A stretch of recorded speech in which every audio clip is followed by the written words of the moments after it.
Volúmenes de sólidos de revolución.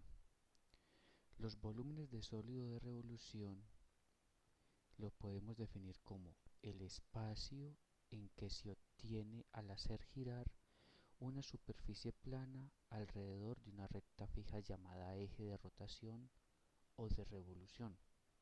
Existen varios métodos para calcular el volumen de sólido de revolución. Analizando solo tres de estos tenemos el método de discos, el método de arandelas y el método de cilindros, que son los que veremos a continuación. Inicialmente miremos el método de discos, que es el primero.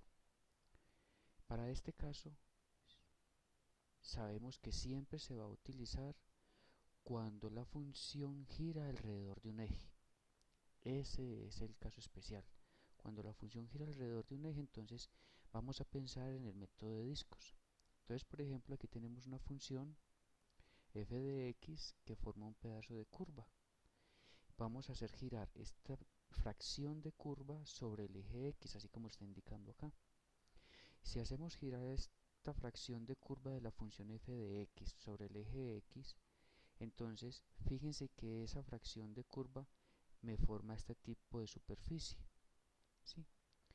Donde vamos a tomar el punto A y el punto B como el punto inicial y el punto final.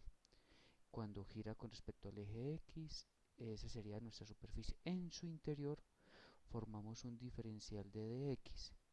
Ese diferencial de dx es una pequeña longitud, ¿sí? Que es la misma que tenemos acá, pero cuando esta longitud rectángulo gira, mire que forma una especie de disco, por eso lo llamamos el método de los discos. Y ese disco tiene un radio y tiene un espesor, que es un ddx. Entonces, este ddx lo vamos a llamar ddx o delta dx, que para este cilindro sería como la altura. Al igual, si seguimos organizando, tenemos que si voy a hablar del disco que tengo acá, entonces el volumen de este disco es ¿quién?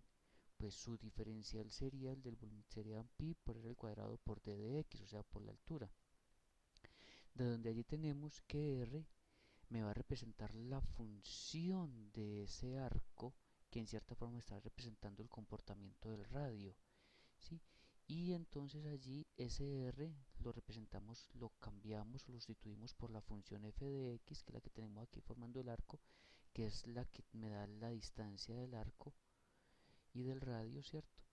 Entonces la elevamos al cuadrado. Aquí sabemos que el volumen del sólido de revolución es de este diferencial, ya sabemos nosotros que integro, ¿sí?